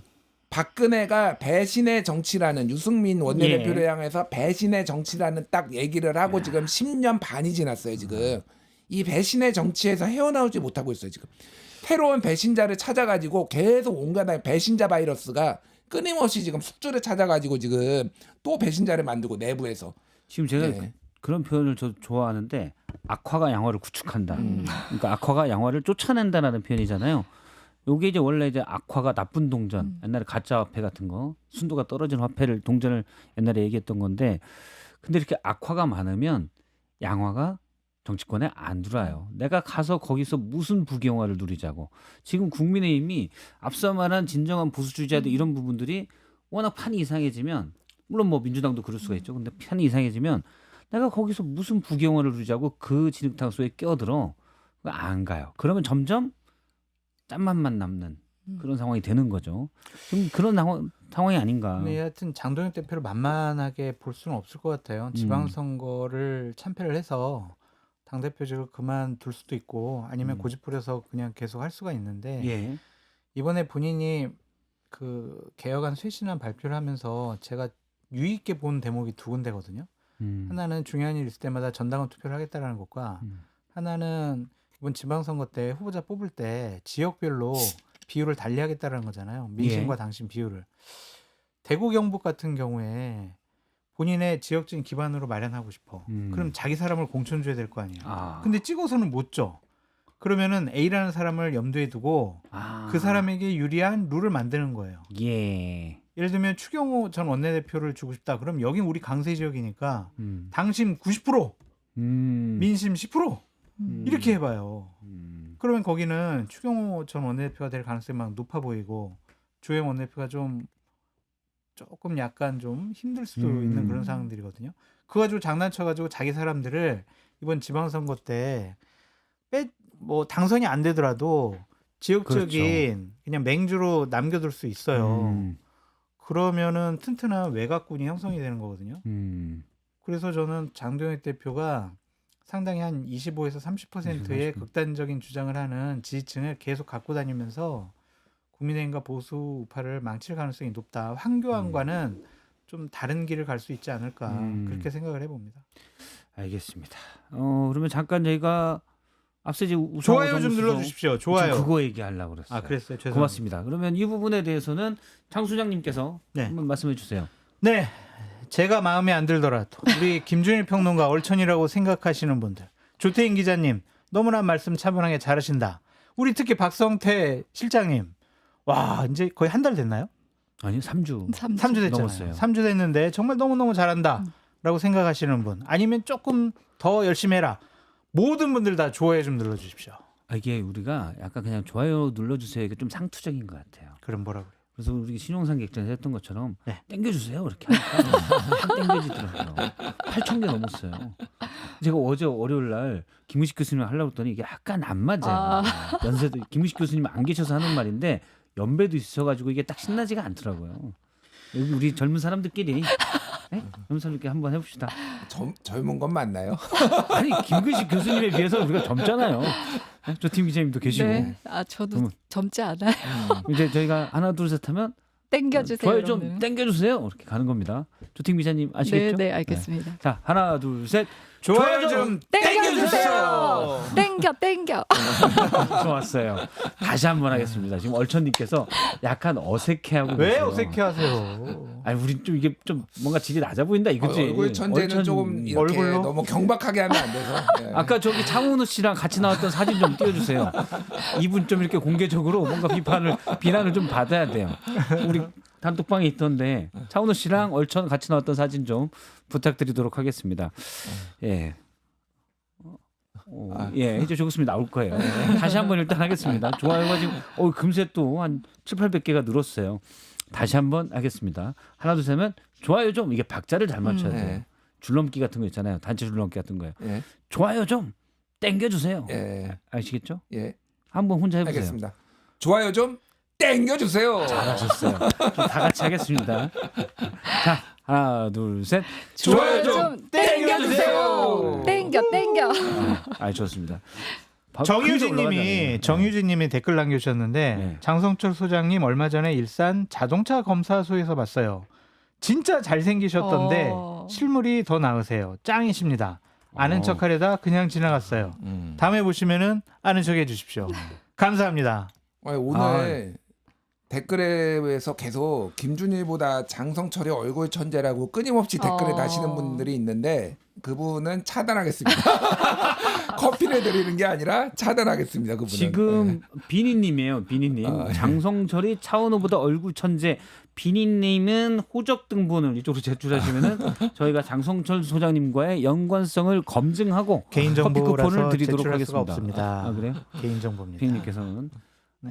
준이 형. 비니님께 커피 쿠폰 드리겠습니다. 준이께 알겠습니다. 비니님. 비니님께 커피 쿠폰 드리도록 하고요. 그다음에 찰리님께서 좋은 의견 주셨습니다. 저희가 앞서 좋아요 땡겼잖아요. 야, 차은우. 내가 민망하다. 그러셨는데 저도 50 넘어서 이런 거 하려면 얼마나 민망하겠어요. 네. 재밌잖아요. 하는 거. 조태임 기자님 어떻게 생각하세요? 너무 신났어요 지금. 네. 신났죠? 네. 이런 거 이렇게 자주 해야 될 것 같아요. 아침에 이렇게 사춘기. 한번 하면 재밌는 거예요. 비니님이 비난가요? 비니님 커피 감사합니다라고 주셨고요. 예, 앞서 이제 어색하다 찰리님 민망한 대가로 커피 쿠폰 드리도록 하겠습니다. 그 속보가 지금 들어왔는데 뭐예요? 트럼프가 한국산 자동차 상호관세를 15%에서 25%로 다시 올리겠다, 인상하겠다. 예, 한국의 국회 비준이 지금 지연되고 있는 게 그 어. 이유다라고 방금 속보가 들어왔어요. 예, 웃긴 거는 미국도 비준 안 했거든요. 그렇죠. 지들은 안 하면 괜찮고. 자기들이 지금 법원에서 어. 이게 무효되냐 마냐 하고 있어요. 그러니까 진짜 이 트럼프 진짜 네. 뭐 그런 상황인데 음. 지금 청와대에서는 김정관 장관이 곧 미국 갈 거다. 그리고 관세 예. 통보가 없었다. 청와대 쪽으로는 아직 없었다. 음. 뭐 이런 얘기를 하네요. 그래서 이게 지금 자기 정치하는 건지 음. 좀 리스크네요. 진짜 국제 정치에 진짜 큰 리스크네요. 진짜 트럼프가. 트럼프가. 예. 아니 진짜 저희 잠깐 뭐 우상호 수석이랑 민주당 얘기도 해야 되는데 그 얘기 잠깐 하면 아니 이번에 미니애폴리스에서 그 총격은 너무한 거 아니에요? 조태임 기자님 어떻게 보세요? 그 영상 혹시 그래서 보셨어요? 영상 봤고 저는 방송에서도 그 얘기 그거를 이제 다룬 적이 있었는데 예. 근데 지금 이제 그래서 이제 국내에서 이 트럼프 지금 25%를 올리는 거 놓고서도 이거 그 위기 모면용이라는 해석도 좀 있는 것 같아요. 그 미네소타주에 대한 총격에 대한 여론이 워낙 안 좋다 보니까 예. 이걸로 이제 밖으로 지금 시선을 돌리려고 하는 거 아니냐. 그럴 예. 수 있겠구나. 네네 이런 해석도 지금 나오고 있습니다. 아니 이게 거의 뭐 이란도 아니고 그냥 그 또 무슨 이민 단속국이라는데 다 그냥 미국인이라는 거잖아요. 지금 그렇죠. 2명 다 네. 백인 미국인들이라고 하니까. 한 명은 엄마 6살 아이를 가진 엄마인가? 예. 한 명은 여성이었고 한 명은 보훈병원에서 근무하는 그렇죠. 간호사, 남성 간호사 간호사. 37살. 다 미국 국적인데 그냥 총으로 쏴 죽였어요. 지금 이게 예, 얼마나 좀 이민세관 단속국 직원들이 혹시 이거 불법 이민자 아니야라고 단속하는 거 항의하는 예. 시위에 나왔다가 맞아요. 총에 맞았어요. 그냥 총에 쏴 죽였고 이게 지금 그 아이스라고 보통 불리는데 이민 단속국 이 사람들이 왜 이렇게 폭력적이 되냐면은 쉽게 얘기를 하면은 서북 청년단한테 총기를 쥐어진 공권력을 쥐어준 거의 그런 상황이에요. 이 아이스 단속국 직원들이 이게 좀 계속 지금 트럼프가 계속 막 주별로 막 보냈잖아요. 그러니까 워싱턴 DC도 보내고 LA도 보내고 막 그랬어요. 그래서 이게 숫자가 모자르니까 급격하게 모집을 해가지고 예. 그런데 이게 이념적으로 좀 경도된 사람들, 그 음. 극우적인 성향을 가진 사람들이 그냥 다 들어와가지고 지금 예. 총기를 쥐어준 이런 상황이에요. 그리고 이게 실적에 대한 압박이 어마어마하다고 합니다. 이게 그러니까 실적을 단속을 해가지고 잡아가지 못하면은 그 압박이 그 이민 단속국 거기 직원들한테 굉장히 강해서 무조건 일단은 백인이고 뭐고 일단 잡아 넣어 보고 뭐 이런 상황이라는 거예요. 그래서 이게 언제든지 터질 수 있는 상황이다. 그래서 미국이 이제 난리가 났어요, 진짜로. 예. 오 진짜 좀 생각할 수도 없는. 10발을 쐈어요. 이게 무슨 5초 동안 10발 쐈다 그러고. 예. 근데 무슨 총기로 위협을 받는 상황도 아니었고 그냥 눕혀놓고 있는데 주머니에 총 있다고 총 그러더니 갑자기 그냥 쏴버렸어요. 그 미국에서 이런 일이 벌어진다고? 라는 생각이 들고 그런데 트럼프가 아직까지도 대통령을 하고 있다고? 라는 생각이 또 들었습니다. 오바마 전 대통령도 상당히 예. 걱정스럽고 우려스러운 얘기를 막 하고 있더라고요. 음. 집에서 나오지 않는 게 좋겠다. 예. 그 정도로 안전이 걱정되는 모양인데 참, 그거 보고 너무 가슴이 아파가지고 그렇죠. 어쩔 줄을 모르겠더라고요. 이게 날벼락 맞은 거 아니에요? 이게 그럼요. 진짜. 더군다나 그 뒤에 사과하고 이분들을 징계, 아이스 그 이민관세 세관 단속국 직원들을 징계하거나 이것도 아니고 음. 미국 정부에서는 오히려 그 두둔하고 음. 있어요. 이게 거의 이란 같은 게 아닌가라는. 네. 물론 미국에서 저한테 뭐라고 하면 제가 뭐 할 말은 없지만 예, 그런 생각이 좀 듭니다. 이게 21세기에 일어날 수 있는 일인가라는 생각도 좀 들고요. 알겠습니다. 좋아요. 댕댕이님께서 박성대 신용상 기자처럼 진행하지 마라. 유튜브니까 좀 이해해 주십시오. 예. 그리고 민주당 얘기를 좀 해보도록 하겠습니다. 앞서 우상호 수석 얘기는 정말 그 얘기를 많이 했어요. 네. 이건 사실은 정청래 대표의 결심이다. 그건 뭔 들었어요. 말이냐면 하기 싫은 일을 한 거다. 근데 지금 민주당 내 지지층 내에서는 몇 분들이 다 정청래 대표가 세력 확대를 해서 했다. 음. 대통령 뜻에 반해서. 근데 정반대의 해석을 사실 우상호 수석이 한 거예요. 조 기자님은 어떻게 보시는지. 제가 이거를 지난 일요일 어제 전화를 진짜 많이 돌렸어요. 이 네. 실체를 알기 위해서. 근데 저도 이제 대체적으로 모아지는 거는 이제 이건 청와대의 뜻이다. 청와대 네, 뜻이다. 그 정청래 대표는 합당을 하고 싶지 않다는 거예요. 합당으로 제일 손해 보는 사람이 정청래 대표라는 것이고, 지방선거가 명분이지만 지금 이번 지방선거는 민주당만으로 충분히 치를 수 있는 상황인데 굳이 거기다 호남 같은 경우는 정청래 대표가 굉장히 털을 잘 닦아놨다는 거예요. 그래서 호남에서 뭐 표를 많이 뺏긴다 이런 우려도 없는 상황이기 때문에, 그래서 근데 이제 앞으로 이제 시계를 돌려보면은 앞서 이제 지난 8월에 정청래 대표가 당대표가 됐을 때 그때 이미 조국 혁신당과 좀 합쳐야 된다 이런 얘기들이 좀 나왔었대요. 그게 김민석 총리가 만약에 대표 나온다고 했을 때 될까? 이런 게 있었다는 거예요. 그러니까 정청래의 대항마가 될까? 그 전당대회에서 정청래의 표심을 좀 확인했기 때문에, 그래서 그때도 좀 조국 혁신당과 합쳐서 요 힘을 좀 분산시켜야 된다 이런 얘기가 있었다는 거예요. 예. 그래서 이제 그런 설명이 하나 있었고, 개파색이 옅은 의원한테도 제가 물어봤는데 저한테 선수끼리 다 알면서 왜 그래 이러는 거예요. 그래서 저 선수 아닌데요 모르는데, 결국 이것도 다 청와대 뜻이다. 근데 청와대 지금 뜻이다. 이렇게 반발하는 거는 그 방식이 너무 거칠다는 거예요. 그리고 결국 이것도 이 방식을 거치게 끌고 감으로 인해, 그러니까 지금 최고위원들이나 의원들 반발 사는 것도 결국 그건 이제 정청래 대표의 몫이라는 거예요. 그것도 정청래 대표의 책임이고, 그리고 본래 정청래 대표는 이 합당을 좀 민기적 거렸는데 최종 결단에 정청래 대표가 그렇게 던진 거는 본인한테도 뭐 어느 정도 이득이 된다 생각하고 그런 거 아니겠느냐 이런 얘기도 하고요. 그래서 지금 이제 대체로 모아지는 거는 이제 청와대 뜻이 있는 것 같은데, 청와대에서 이거 되게 조심스러워요. 왜냐면 잘못하면 당무 개입이 될 수 있는 것 때문에 이거에서 이렇게 의견 표현을 안 하려고 하고, 근데 요 합당해야 된다는 거, 그리고 지선 전에 합당해야 된다는 공감대는 아주 오래 전부터 좀 있었다고 하더라고요. 합당 얘기는. 예, 지금 체리 블라썸 5810님께서 어제 이현주 인터뷰했잖아. 뭔 청와대 뜻이야. 대꾸쇼는 안 되겠다 이렇게 주셨는데, 일단 이현주 의원의 주장이고요. 앞서 이제 또 우상호 전 정무수석은 지난해부터 다 논의가 됐던 거다.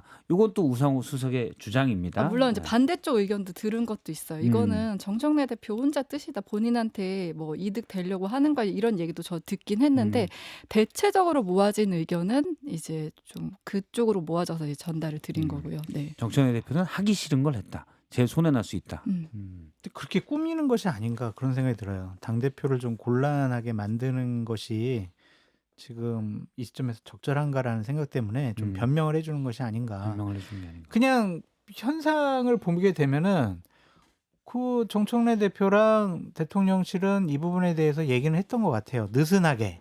예. 그런데 저렇게 급작스럽게 의지를 갖고 날짜까지도 상의한 것 같지는 않단 말이에요.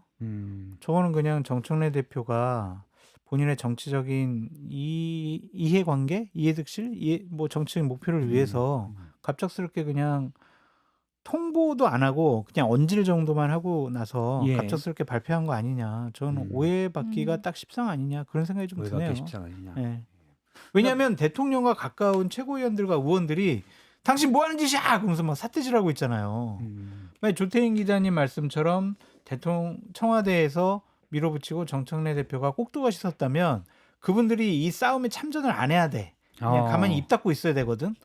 근데 그분들이 나와서 지금 정청래 대표를 며칠째 계속 공격하고 있단 말이에요. 그거는 정청래 대표를 옹호하기 위해서 주태인 기자님께 사실과 다른 얘기를 한 것이 아닐까.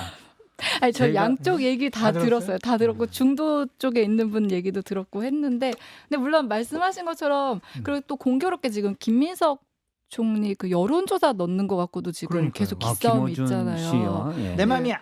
그것 때문에도 좀 요런 음. 결국 또 세대결 하는 거 아니야 이런 얘기들도 나오는 상황이고 요즘 다 좀 많이 복잡하게 얽혀 있는 것 같아요. 제가 예. 친명 핵심 복수의 친명 핵심으로 들었거든요. 네, 뭐래요? 제가 얘기하긴 그렇잖아요. 대통령의 적어- 뜻이지. 뭐. 적어서 알려드릴게요. 네, 일단 적어서. 복수의 친명. 예. 복수의 저는- 친명으로부터 들었어요. 뭐 이렇게 다들 말씀하셨지만은 이게 청와대 쪽에서는 합치기 원했고 정청래 대표는 처음에는 주저하다가 이왕 이거를 할 거면은 떼밀려서 하는 게 아니라 내가 이 판을 완전 주도해서 아. 논란도 좀 일으키고 오히려 강력하게 푸시해서 내 성과로 만드는 게 낫겠다라는 정무적 판단이 있었다고 봐요. 예. 그래서 이게 날짜도 일부러 저는 뭐 5천 이런 거를 일부러 5천 코스피 5천 날 했는지는 모르겠으나 그런 거 개의치 않고 예. 그냥 그거 강하게 푸시를 했다고 봅니다. 그래서 뭐 이거에 대한 평가는 여러 가지가 있을 수 있는데 그렇게 잘못할 죽을죄냐. 저는 정청래 대표에 대해서 비판 많이 하는 사람이에요. 뭐 특히 뭐 휴먼 에러, 시스템 에러 이 말이 됩니까? 휴먼 에러라는 게 지금. 근데 그런 거는 비판을 하지만은 이게 그렇게 죽을 죄냐. 뭐 그런 생각은 들어요. 그래서 뭐 저렇게 좀 삐딱한 시선을 가진 반청 뭐 장성철 소장님 같은 분들이 저렇게 얘기를 해도 합당은 될 거다. 합당은 될 거다. 아니 그러니까 우리 내란 재판과 관련해서도 초범이면은 좀 형량을 줄여드는데 정청래 대표는 이게 초범이 아니잖아요. 그러니까 계속 오해를 사는 거 아니겠습니까? 이재명 대통령이 신입니까? 예? 신? 그러니까 뭐 무조건 따라야 되는 복종해야 되는 거예요? 아니, 자기 그게 정치 좀 아니라 하면 안 돼요? 정청래 대표는? 상의하고 논의하고 긴밀하게 이거 합당 문제는 어마어마한 문제잖아요. 근데 나도 진짜- 우성수석도 그 얘기를 했잖아요. 맞아요. 제가 들은 얘기도 그거예요. 정청래 대표는 지난해 하기 싫었대요. 네. 그 대의는 합타 여건이 진보 쪽이 합당하는 게 맞지 않아? 라는 원론적이겠지만 정청래 대표 입장에서는 조국 대표가 사실 이번 지방선거에 성과 없으면 그냥 그렇죠. 존재감이 쭉 떨어지는데 굳이 왜 살려주느냐. 그렇죠.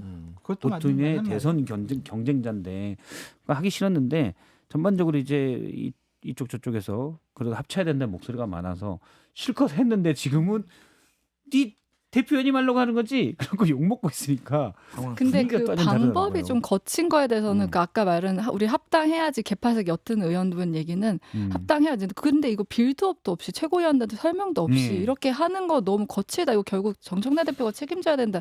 이런 얘기를 하더라고요. 그러니까 그 시기나 이런 방식에 대해서 분명히 잘못이 있다는 거는 다 공감을 하는 것 같아요. 그래서 일각에서는 조국 혁신당에서는 그 얘기까지 있어요. 이렇게 거칠게 발표한 거는 정청래 대표가 떠밀려서 하다가 무산시키려고 한 것 아니냐. 역시 오히려. 음모론이구나. 네, 음모론이에요. 이건 제가 볼 때는 그건 좀 오바인 것 같고. 다른 음모론도 있는데 방송에서 얘기하기 좀 그런 것 같고. 그거는 50분 넘었습니다. 그건 뒤에 3부에서 해주세요. 네, 알겠습니다. 알겠습니다. 커피 쿠폰 조태임 기자님도 빨리 한 번 주세요. 죄송해요. 제가 유튜브 안 열어놓고 다른 분 다른 먼저 분. 주시면. 저는 아까 비니님 드렸어요. 비니님, 예. 찰리님, 저기 김준일 평론가님은 예, 저는 플루토님 드릴게요. 나도 커피 한 장 땡겨 주시지. 나도 예. 커피 한 잔 땡겨 주시지. 예, 좋아요 플루토님. 누르셨겠죠, 당연히. 네, 예. 플루토님 커피 한 잔 들어갑니다. 저희가 이제 앞으로 커피 쿠폰은 이렇게 외모 잘한다, 누구 좋아요 이것보다는 촌철살인, 아주 재밌는 개인 스토리 이런 쪽으로. 예, 외모 칭찬은 이제 더 이상 드리지 않는 걸로 그렇게 하시죠. 예. 아 그렇죠. 우리 한번 그러면 사실과 다른 얘기들 저를 두고도 잘생겼다고 하시는 분이 많아서 제가 이렇게 그 현실을 모르게 된 게 수가 있어요. 예, 뭐 이미 얼굴 천재계에서는 탑으로 올라선 뭐 차은우도 이제 자빠지고 이렇게. 지금 차은우 씨 사진 나오네요. 지금 비교됩니다. 손가락 이렇게 해보세요, 김준일 평론가님. 예, 지금 이렇게 해야 되나 이렇게? 예, 저쪽 보시고, 저쪽 보시고, 얼굴 천재가 과연 맞는지는 시청자분들이 평가해 주시기 바랍니다. 예. 이 바닥에서는 뭐 저밖에 없네요 이제. 아니 네. 근데 왼쪽에서는 도대체 무슨 일이 있었던 거예요? 우리 전쟁 났나? 네, 알겠습니다.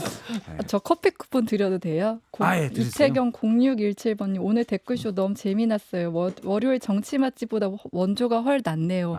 네, 그쵸. 원조가 원조가 낫다. 제일 맛있잖아요. 자꾸 뭐 저기 그 사람들 언급해주면 그냥 네. 그 사람들 또 기사라서 그러니까 저희 예. 그냥 뭐 잘 알아서 하라고 잘 하십시오. 알아서. 성함이 누구시라고요? 아까 이태경님?